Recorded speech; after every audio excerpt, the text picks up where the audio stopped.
శుభోదయం, good morning, అందరికీ నమస్కారము. ఈరోజు నేను ఒక టాపిక్ మాట్లాడదలుచుకున్నాను. ఆ టాపిక్ ఏంటంటే ఆర్గ్యుమెంట్, వాదన. ఇప్పుడు సమాజంలో ఎలా ఉంటుందంటే కొంతమంది ఒక టాపిక్ తీసుకొస్తారు, అన్నీ నాకే తెలుసు అంటారు. సగం తెలుసుకొని సగం తెలియకుండా ఏదో ఒక ఇష్యూ చేసి ఐడెంటిటీ క్రైసిస్లో ఏదో ఒక టాపిక్ తీసుకొని వాదించడం మొదలు పెడతారు. ఈ వాదన ఏంటంటే చిలికి చిలికి గాలివాన అయిపోయి కొట్లాటలకు దారి తీస్తుంది. కానీ వాదన అనేది ఇక్కడ అంటే అది సైంటిఫిక్గా ఉండాలి, తర్వాత అందరూ ఆమోదించేటట్టుగా ఉండాలి. ఈ కేవలం కొంతమంది ఉంటారు, వాళ్లకు సగమే తెలుస్తుంది. అయ్యా, ఇది పూర్తిగా ఈ సమాచారం ఇది కాదు, ఇంకా చాలా ఉంది, మీరు తెలుసుకొని మాట్లాడండి అంటే వినరు. వాళ్ళకేంటంటే ఐడెంటిటీ క్రైసిస్. సమాజంలో ఏదో పేరు రావాలి, వాళ్ళను గుర్తించాలి కాబట్టి ఏదో కొద్దిగా చదువుతారు. ఇలా చూస్తాం సోషల్ మీడియాలో చాలామంది డిబేట్లని ఇదని అదని. అది కాదు విషయం. ఏంటిదంటే ఏదైనా ఒక సబ్జెక్టు క్షుణ్ణంగా తెలిస్తే దాన్ని చర్చలాగా అంటే డైలాగ్ లాగా ఉండాలి, కానీ వాదనలాగా ఏదో వన్ సైడెడ్ వేలో వాదించి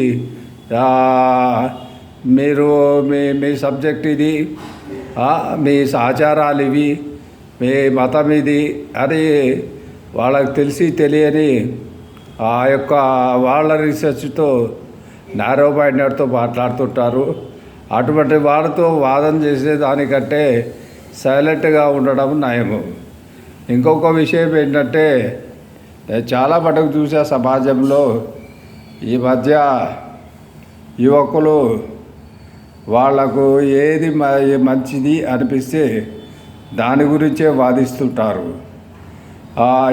ఇది బాగా మంచిది, అది బాగా మంచిది. ఆ తర్వాత ఇతర ఆందోళనలు, తర్వాత ఈ విధంగా మానసిక ప్రెషర్లు ఇవన్నీ ఉంటాయి. ఇవే కాకుండా కుటుంబాల్లో కూడా భార్యాభర్తలు కూడా భార్యకు కొంచెం తెలియగానే భర్త మీద అజమాయిషి చూపడానికి నాకు తెలుసులే ఏం చేయాలో మీకు, మీరు ఎప్పుడు ఇంతే అని అంటారు, వాదిస్తాడు. భర్త ఏమనుకుంటాడంటే ఈ వ్యక్తితో వాదించేదానికంటే సైలెంట్గా ఉంటే జరిగే పనులు జరుగుతాయని అనుకుంటారు. అలాగే కొంతమంది భర్తలు ఏంటంటే వాళ్ళు చెప్పిందే వేదం అని చేస్తారు. ఇది కుటుంబం వరకు. ఇక సమాజంలోకి వెళ్తే ఇక విభిన్నమైన వ్యక్తులు ఉంటారు. కమ్యూనిస్టులకు ఒకటి, సోషలిస్టులకు ఒకటి. ఇక అది రాజకీయ పార్టీల వైజు. ఇంకొకటి ఏంటంటే మతపరమైన చర్చల్లో వచ్చేటప్పటికి అక్కడ వాదనలు. ఈ వాదనలతో ఏముంది, ఇప్పుడు ఎంత వాదించినా కానీ రిజల్టే కదండి. We have to wait for a result. కాబట్టి ఏ రిజల్ట్ ఏదైతే వస్తుందో అదే వస్తుంది. అనవసరంగా వాళ్ళ ఐడెంటిటీ క్రైసిస్ గురించి, తర్వాత వాళ్లకు గొప్ప పేరు రావాలనే వాళ్ళ గురించి, వాళ్ళు చెప్పేదే వేదమని, వాళ్ళు చెప్పినదే వినాలి అని. సరేనండి, ఇది ఒక type of psychological condition. Especially నేను చూశాను.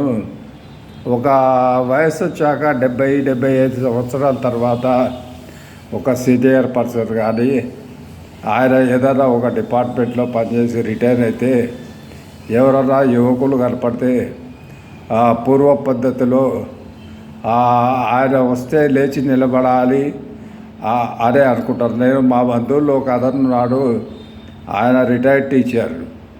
అయితే ఆయన నాకు బంధువు.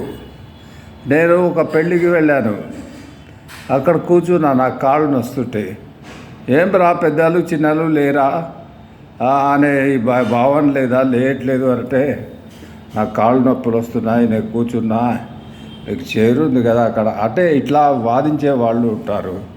ఇంకా కొంతమంది ఉంటారు, వాళ్ళు అంటారు ఏంట్రా ఇది ఆ పనులు చేస్తున్నావట ఈ పనులు చేస్తున్నావట, అంత చదువుకొని ఇదంతా ఏంది అని. ఇప్పుడు చూడండి, ఈ సమాజం ఇప్పుడు ఒక 30-40 సంవత్సరాల క్రింద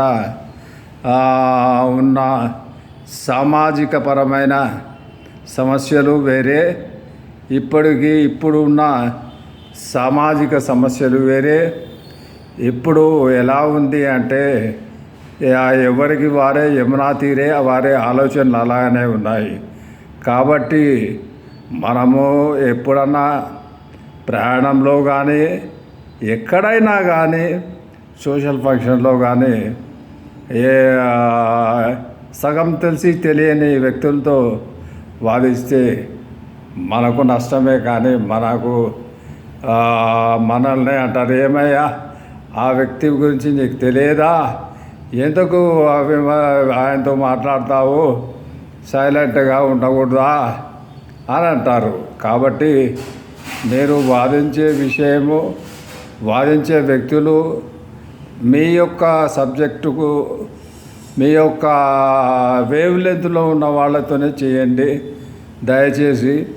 ఎందుకంటే సమాజంలో ఎలా ఉంది అంటే మనం ఏదన్నా ఒక విషయాన్ని కొంచెము కోపం వచ్చి ఏదన్నా అంటే అది ఒక పెద్ద విమర్శకు దారితీస్తుంది. వాళ్ళ సంఘాలు ఉంటాయి, చూడబ్బాయి పెద్ద మనిషి ఇట్లా అన్నాడు, అట్లన్నాడు, ఇట్లా అన్నాడు అని. అయితే ఒక్కొక్కసారి కోపం వస్తుంది వాదనలు. కొంతమంది ఉంటారు, ఇప్పుడు నేను చాలా మటుకు నేను ఈ డిబేట్లలో చూస్తుంటాను, అంటారు అయ్యా దీనికి ఈ ప్రశ్నకు సమాధానం చెప్పంటే ఇంకొకటి తీసుకొచ్చి సంబంధం లేనిదికి తీసుకొచ్చి కలుపుతారు. అట్లా ఎవరు వారి ఇష్టం వచ్చినట్టు మాట్లాడి అంటే ఆ సమయాన సందర్భంగా ఆ సబ్జెక్టు సందర్భంగా ఎవరైతే రీసెర్చ్ చేసి కరెక్ట్గా మాట్లాడతారో అటువంటి వాళ్ళతో వాదన చేయొచ్చు. ఇప్పుడు సపోజ్ మనం ఒక సబ్జెక్టు గురించి మాట్లాడుతుంటాము, వాళ్ళు ఏం చేస్తారంటే ఆ సబ్జెక్టులో ఇన్వాల్వ్ అయిన ఇంకొక టాపిక్ తీసుకొచ్చి ఇగో ఈ ఫలానా ఈ వ్యక్తి అప్పుడు అట్లా చేశాడు, అది తప్పు కాదా అని అడిగిన ప్రశ్న ఒకటి, చెప్పే సమాధానం ఇంకొకటి, తిరిగి ప్రశ్న. సో కాబట్టి మీరు సమాజంలో చాలా జాగ్రత్తగా సమబుద్ధి అయిన వాళ్ళతో మీరు వాదనలు చేయండి. వాదన చేయడం తప్పేమి కాదు. అయితే ఆ వాదన అనేది డైలెక్ట్గా అంటే ఒక డిస్కషన్ లాగా ఉండాలి.